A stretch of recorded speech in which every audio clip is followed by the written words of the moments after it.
चलिए एक बार फिर थाईलैंड में हिंदू संस्कृति जो एक किताब आई है उसके परिप्रेक्ष्य में एक चर्चा है। मैं सबसे पहले अतिथियों का स्वागत करता हूं सभी का एक साथ और परिचय कराता हूं। हमारे बीच में हिंदी के प्रकांड विद्वान संजय पांडे जी हैं और अच्छी दृष्टि है, प्राचीन और आधुनिक दोनों चीज़ों को समाहित करते हैं अपने बातचीत में। हमारे बीच में कुमार साहब हैं, सामाजिक के साथ साथ में आधुनिक चीज़ों को किस दृष्टि दोनों को एक कैसे संतुलित दृष्टिकोण से देखना चाहिए उस पर हमारी एक विशेषज्ञता कुमार जी की है। पग्गा जी, राजनीतिक और प्रशासनिक क्षेत्रों में बड़ी दखल है और पैनी दृष्टिकोण है, तो इन विधाओं का क्या बेहतर पेनिट्रेशन हो सकता है, कहाँ बेहतर सुझाव हो सकता है, कहाँ अड़चने हैं, उससे बात कर सकते हैं। तो मैं Gagan Awasthi, child and human psychologist Indore, इस परिचर्चा को आपकी अनुमति से शुरू करना चाह रहा हूँ। आज थाईलैंड में मनोरंजन के लिए घूमने देखने से अलग जो कार्य पर्यटकों में सबसे अधिक लोकप्रिय है वह है आयुर्वेदिक उपचार, योग और मसाज। इस देश में घूमने आए भारतीय पर्यटकों की रुचि आयुर्वेदिक उपचार और योग में न के बराबर है, क्योंकि यह भारत में ही सस्ता और सर्वसुलभ है। पर वहाँ अन्य विदेशी पर्यटक आयुर्वेदिक उपचार और योग में रुचि लेते हैं।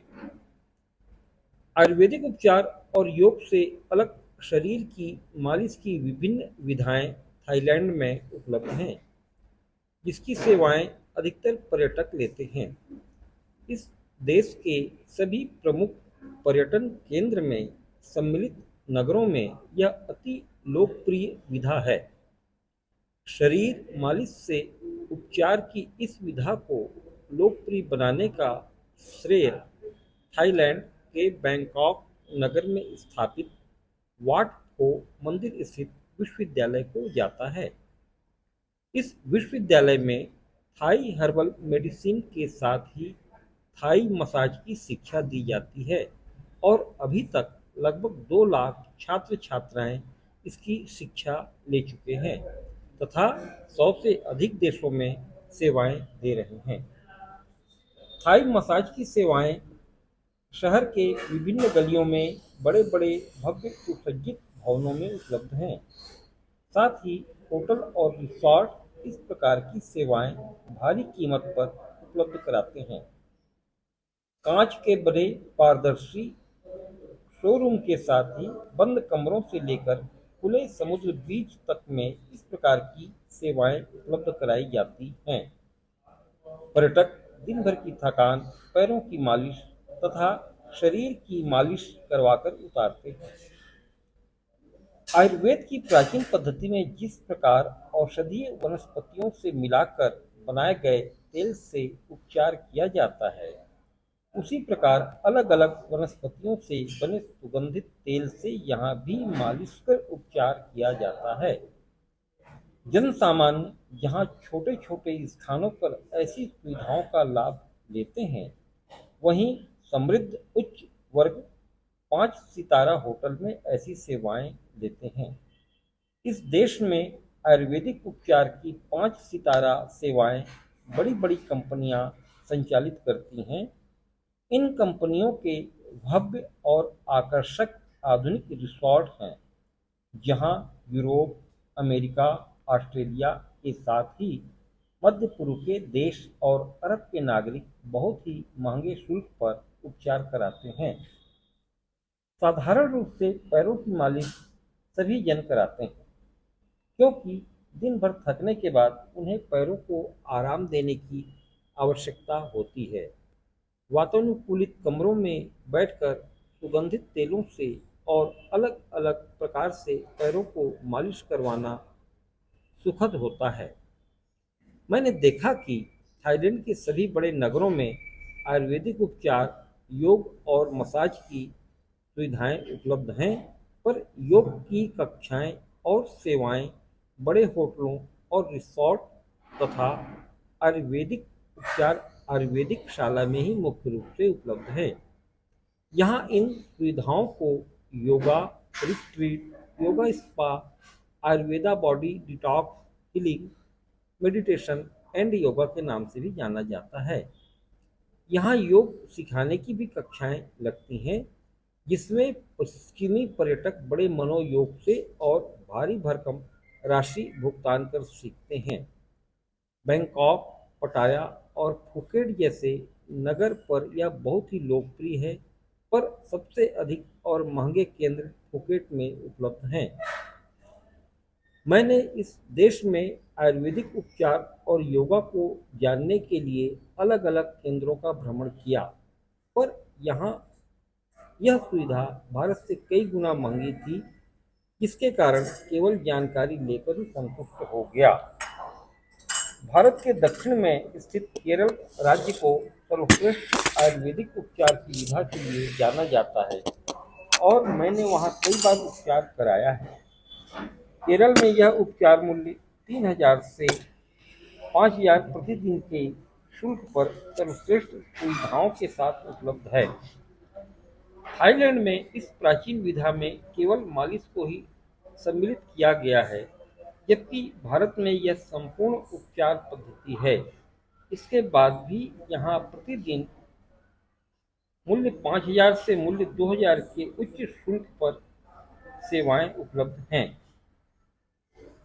थाईलैंड के आयुर्वेदिक उपचार, योग और मसाज के बारे में जानकर मैं इस निष्कर्ष पर पहुंचा कि पर्यटन के लिए गए लोगों के लिए यह भी एक मनोरंजन का साधन हो सकता है, पर भारत जैसे उपचार की पद्धति से इसका मेल नहीं है।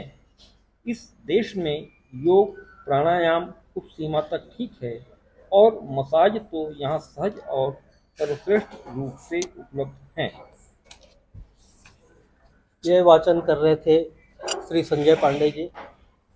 थाईलैंड में हिंदू संस्कृति के नाम से पुस्तक है जो मेरे द्वारा लिखी हुई है। अभी जिस पाठ का वाचन कर रहे थे पांडे जी, उसका जो मुख्य निचोड़ है, जिसको मानते हैं कि आयुर्वेद और योग के नाम पे वहाँ मार्केटिंग होती है, जबकि सर्वश्रेष्ठ, इस विधा का सर्वश्रेष्ठ जो विधि है वो हमारे भारत में उपलब्ध है।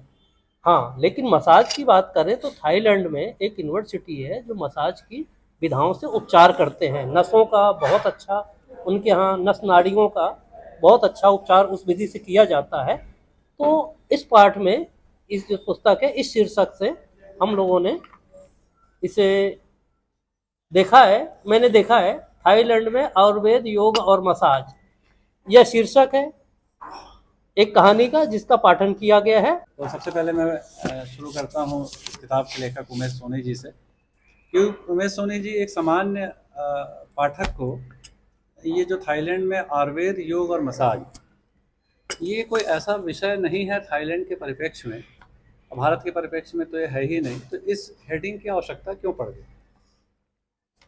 देखिए, जब थाईलैंड की बात आती है तो जो घूम के आए हैं अथवा जो जाना चाहते हैं, तो लोगों की उत्सुकता रहती है कि थाईलैंड में क्या है, पर्यटन के क्या क्या आयाम हैं।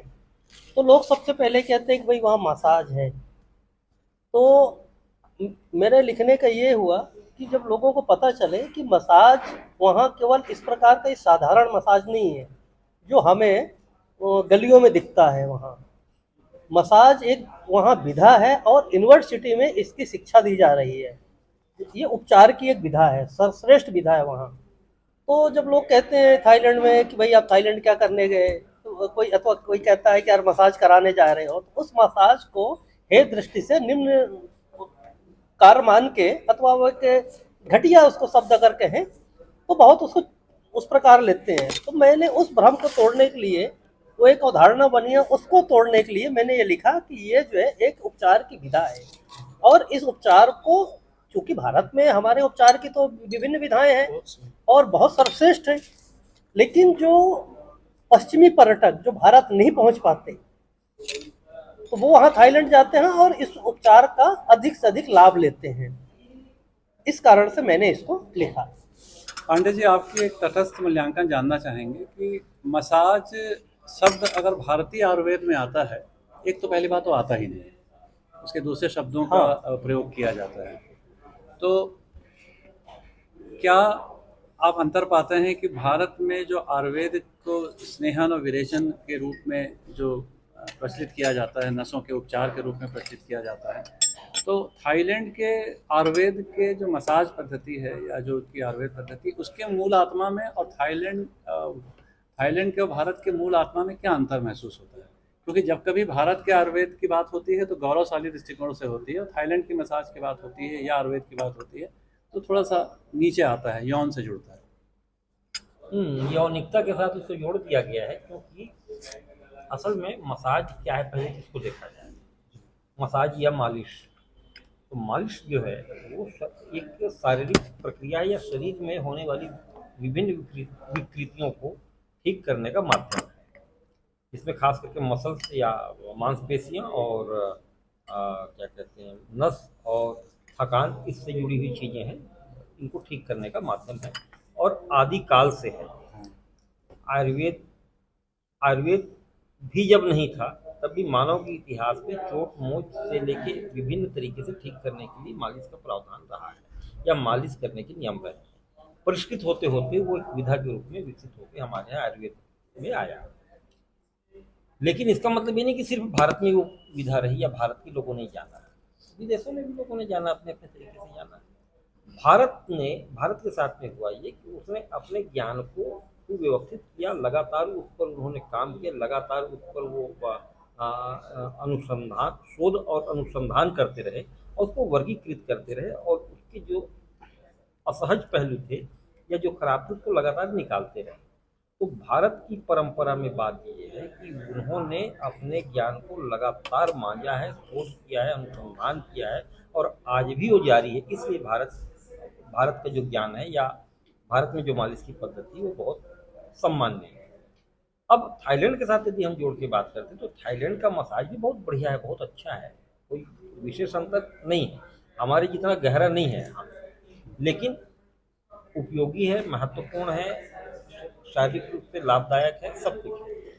वहाँ पर हो ये रहा है कि थाईलैंड का जो थाईलैंड को जो मुख्य रूप से विश्व में जाना गया वो पर्यटन के लिए जाना गया और पर्यटन के साथ में उसमें सेक्स या यौन यौन सुविधाओं को जोड़ा गया। तो वहाँ कुछ भी चीज़ जुड़ती है तो अच्छी से अच्छी चीज़ भी उसी दिशा में चली जाती ये है। तो मसाज वहाँ खराब नहीं है, लेकिन यहाँ के हमारे यहाँ के कुछ अधकचरे जो भाई चले जाते हैं और जो वहाँ पे आके वर्णन करते कि वहाँ तो हमने मसाज कराया और महिला से कराया, तो वो दो ऐसी चीज़ें मिल जाती है, एक सही और एक गलत। तो जो गलत है वो सामने आ जाती है और जो सही चीज़ है वो गायब हो जाती है। तो कुल मिला के कहा जाए कि मसाज वहाँ भी है, मसाज यहाँ भी है। यहाँ के मसाज की परंपरा, यहाँ के मसाज का इतिहास प्राचीन है, गौरवशाली है। वहाँ के मसाज की भी परंपरा है, परंतु उसको वो गौरवशाली स्वरूप अभी प्राप्त नहीं हुआ है। परंतु सरकार जिस तरीके से उसको यूनिवर्सिटी के माध्यम से लेके आ रही है और लोग जा रहे हैं, ये तो अच्छा निश्चय ही उसका वह समय आएगा कि जब उसको गौरव प्राप्त होगा, जब उसको सम्मान प्राप्त होगा।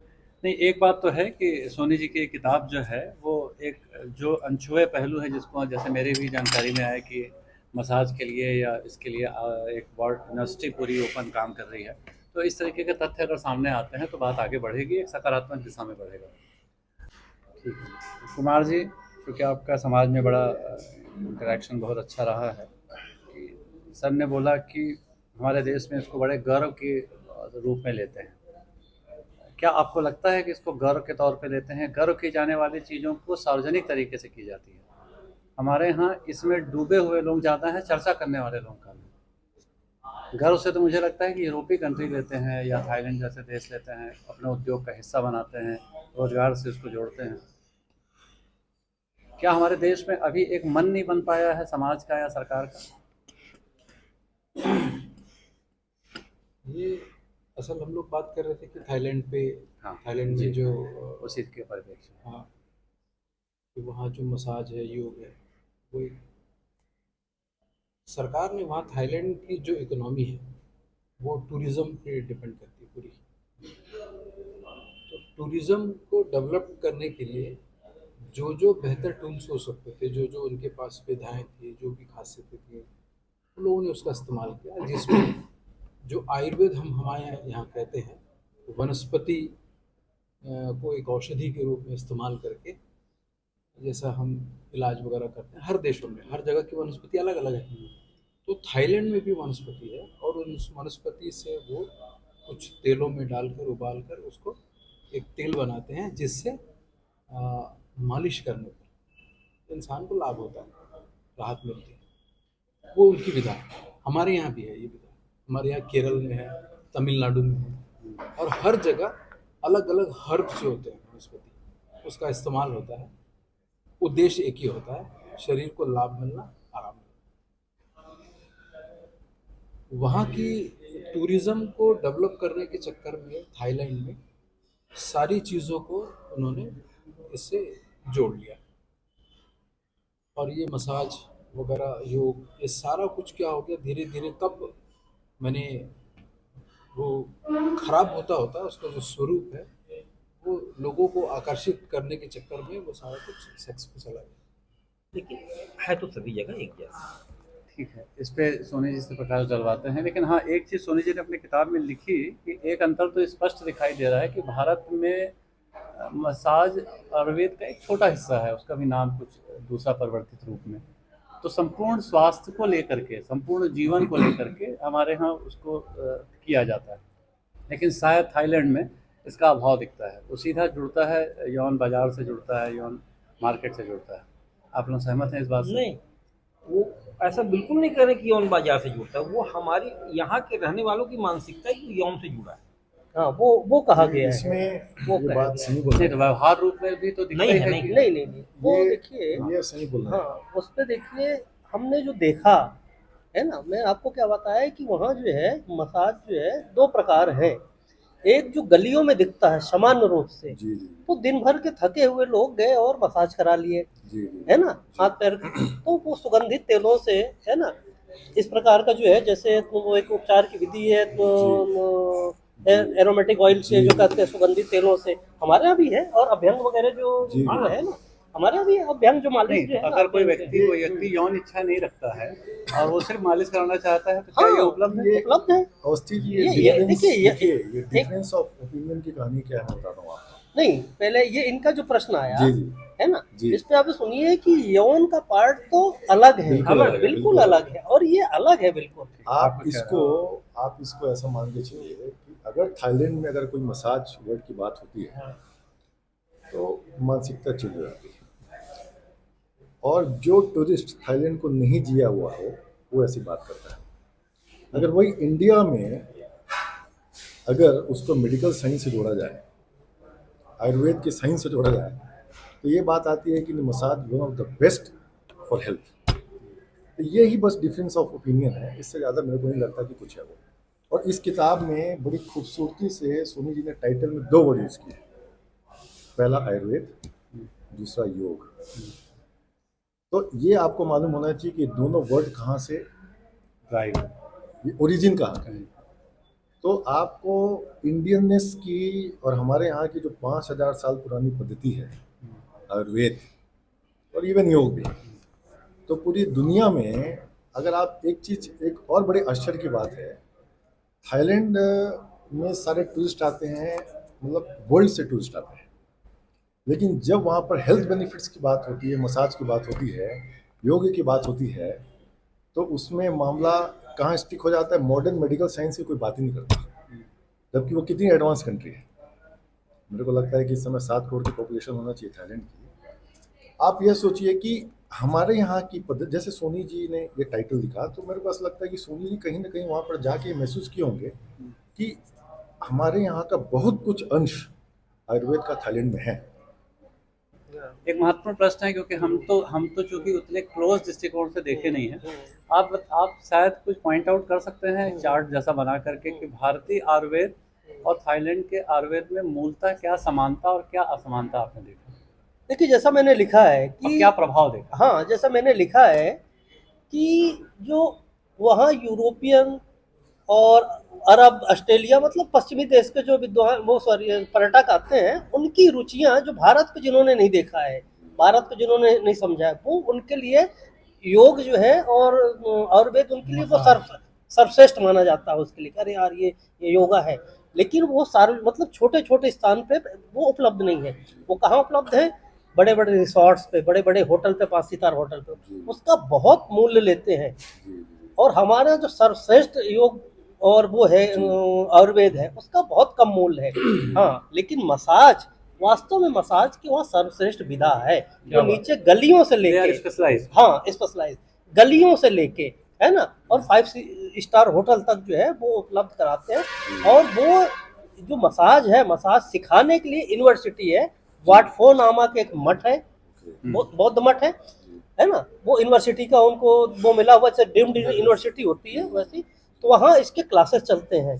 और वहाँ जो सीख के आते हैं वो पूरा विश्व में है। तो उन्हीं के लोग जो मतलब कैटेगरी होती है, स्वाभाविक है कि जिनको भाई 300 रुपये, 400 रुपये, 500 रुपये कराने, वहाँ शिक्षा देके तो वो 500 रुपये में 1 घंटे, आधे घंटे आपका मसाज नहीं करेंगे, है ना। और जो एरोमेटिक ऑयल है, वो जो सुगंधित तेल है, उसका भी खर्चा है, लेकिन 300, 400, 500 रुपये घंटे का मसाज करते हैं। तो वहाँ से शिक्षा पाए हुए लोग नहीं है। उनके मसाज या आयुर्वेदिक में स्पिरिचुअल टच है कि कमर्शियल टच है? जैसे हमारे यहाँ उसको एकदम अध्यात्म से जोड़ करके और उस तरीके से आराधना, उस तरीके से सब कुछ करके। हाँ देखिए, स्पिरिचुअल तो नहीं है उनका, शुद्ध और शुद्ध जो है वो व्यावसायिक रूप से व्यावसायिक है, लेकिन उनका वो हीलिंग का जो प्रक्रिया है वो वही है उनका, है ना, कि भाई आपको डिटॉक्स करेंगे, डिटॉक्सिफिकेशन की प्रक्रिया होगी, प्यूरिफिकेशन की नसों का, नाड़ियों का वो होगा। उनके यंत्र होते हैं, लकड़ियों के बने होते हैं, वो उन पे जैसे अपन एक्यूपेंचर जैसी चीज देखते हैं ना सुइयों का, तो सुइयों का ऐसा कोई वहाँ विधान नहीं है उनके। मतलब वो शायद चाइना के आयुर्वेद से भी प्रभावित होंगे। ये कि जैसे मैं ये प्रश्न पूछा, तो क्या, जैसे हम तो कहते हैं कि हमारे भारत के आयुर्वेद का प्रभाव पूरे विश्व में है, क्या थाईलैंड के चर्चा में विद्वानों से, साहित्यकारों से, डॉक्टरों से बातचीत में वो ये मानते हैं कि उनके आयुर्वेद में हमारा प्रभाव है? हाँ, वो सब कुछ मानते हैं। जब वो बुद्ध की बात करते हैं, है ना, तो वो ये कहते हैं कि सब कुछ भारत से है हमारे पास, ये सब कुछ भारत से है हमारे पास। वो बिल्कुल इस पे दुराव नहीं करते, है ना। इस किताब को अपन समापन की ओर चलते हैं। इस किताब के अध्ययन के बाद में आपको क्या लगता है कि क्या प्रभाव पड़ेगा पाठकों के मन में? क्या एक चर्चा की शुरुआत होगी? नहीं, किताब के बारे में ना कहा जाए अभी हम। हाँ, मतलब इस आलेख के बारे में, तो इस आलेख के बारे में असल में इसमें 3 विषय एक साथ, आयुर्वेद, योगा और मसाज। योगा पे तो हम लोग बात नहीं कर पाए, और योगा पे अभी बात करने का समय भी नहीं है, समय हमारी सीमा है। मसाज को लेके ये कुछ बात हुई है, और मसाज और आयुर्वेद को लेके थोड़ी सी बात हुई, दोनों मिल के, दोनों को थोड़ा सा अलग। आयुर्वेद एक अलग चीज़ है, आयुर्वेद का एक पार्ट है मसाज, जो हमारे यहाँ है। हाँ जी। विदेश में भी आयुर्वेद सब जगह एक जैसा है, लेकिन सब जगह उसके शोध, अनुसंधान, विकास, संरक्षण, संवर्धन की पद्धतियाँ अलग अलग हैं। हमारे यहाँ 2 तरह से है, जैसा इन्होंने कहा, रमन जी ने कहा, मैं उससे सहमत हूँ। हमारे यहाँ मसाज तो समुद्र के तटों पे भी मसाज होता रहा है, नाई चंपी करता रहा है, पुरानी विधा है। हाँ, माताएं मतलब जो बच्चा होता है, तो शिशु होता है, सिर ठीक करना, पूरा दाइयाँ करती रही हैं। तो मसाज तो हमारे यहाँ पैदा होने से लेकर मृत्यु तक मसाज हमारे यहाँ है। मसाज वहाँ भी उन्होंने एक काम किया जिसकी मैं तारीफ करता हूँ, कि उन्होंने उस मसाज को एक व्यावसायिक रूप दिया, और व्यावसायिक रूप दे के उन्होंने पैसा कमाने का एक माध्यम बनाया। मतलब सिर्फ पैसा कमाना से गलत आश्रय न लिया जाए, उन्होंने पर्यटन के साथ उसको जोड़ा, रेवेन्यू जनरेशन जोड़ा है। भारत में 2 तरह की मसाज है, एक आयुर्वेद वाला विशेष है और एक सामान्य है। और जो महिलाएं जो घर में करती, जो छोटे बच्चे की मालिश होती है, जो पेट सेंकना होता है, जो हाथ पैर की मालिश होती है, जो सिर को ठीक करना होता है, वो सामान्य दिखता है, परंपरागत है, परंतु वो आयुर्वेद का ही भाग है। वो आयुर्वेद का वह ज्ञान उनको परंपरागत ढंग से प्राप्त है। केरल में जो होता है शोध अनुसंधान के साथ में क्या कहा जाए उसको, निर्धारित तरीके से होता है। नाई जो करता है परंपरागत ढंग से करता है। तो ये हमारे यहाँ भी है, उनके यहाँ भी। दोस्तों, सबसे बड़ी बात आपने जो पूरी चर्चा में आज महसूस की होगी कि लेखक में साहस होता है। किसी चीज़ को शुरू करने का। आज ये चर्चा जो हो पाई, एक शुद्ध और एक विस्तृत स्वरूप जो चर्चा का आया, उन विषयों पे हम बात कर पाए जो विषयों पे हम बात करना शायद पर्दे के पीछे करते थे। तो उमेश सोनी जी के जो एक साहसिक पत्रकार हैं, उनकी इस लेखनी से ही संभव हुआ। इसलिए कहते हैं कि लेखक संकीर्णता को, सामाजिक, मानसिक, वैचारिक संकीर्णता को तोड़ता है, आगे बढ़ता है। आप ज़रूर इस किताब को पढ़ें, थाईलैंड में हिंदू संस्कृति, उमेश सोनी जी की, ये अमेजॉन में अवेलेबल है। पूरी बातचीत को मुझको लगता है कि सोनी जी से बेहतर कम शब्दों में कंक्लूड कोई नहीं कर सकता कि आप पूरे इस बातचीत को अपने किस रूप में लेते हैं। जब अब हम इस शीर्षक पे चर्चा किए कि थाईलैंड में आयुर्वेद, योग और मसाज, तो कई विषय आए इसमें, यौन पर्यटन का भी आया। तो मूल रूप से हमें ये देखना चाहिए कि हमारे यहाँ भी ये विधा बहुत तेज़ी से लोकप्रिय हो रही है। केरल में जो वो है वहाँ भी मसाज की विधि है ना। लेकिन ये जो वहाँ क्या होता है थाईलैंड में कि महिलाएं, इस चूँकि महिला प्रधान देश है, जैसे हमारे यहाँ नॉर्थ ईस्ट जो है मात्र सत्तात्मक है, तो थाईलैंड में मात्र सत्तात्मक है। तो वो सभी कुछ व्यवसाय वो महिलाओं के हाथ में है, लगभग सब व्यवसाय। तो स्वाभाविक है कि ये मसाज भी उनके हाथ में है। तो लोगों को एक रुचि होती है कि क्योंकि महिला के प्रति आकर्षण तो है, तो इसलिए लोग जो है वहाँ जाते हैं और उसको, मसाज को जो है वो कहते हैं भाई अच्छा है ना। हमारे यहाँ भी वही चीज़ है। कुल मिलाकर ये है कि योग और आयुर्वेद की तुलना भारत से तो कहीं कुछ नहीं हो सकती। पूरे विश्व भर के लोग आते हैं, केरल जाइए तो केरल में दिखेंगे। और मसाज के चूँकि हमारा वर्जनाएं हैं कुछ, इस कारण से है ना ये बहुत लोकप्रिय नहीं है। लेकिन थाईलैंड में इसी कारण लोकप्रिय है कि वर्जनाएं नहीं है। पंचकर्म का एक अनिवार्य हिस्सा है। हाँ, पंचकर्म का एक हिस्सा तो वो है। वो जो मुझे हो सकता है टर्मोलॉजी मुझे ध्यान ना हो, अभ्यंग कुछ शब्द है वो, है ना, जिसको जब सबसे पहले केरल में जो है वो जो है आयुर्वेदिक। सभी अतिथियों को बहुत बहुत धन्यवाद, और आपने अपना कीमती वक्त दिया। मुझे उम्मीद है कि इस किताब के अगले अनुक्रम के उपलक्ष्य में हम फिर मुलाकात करेंगे। धन्यवाद आपसे। धन्यवाद।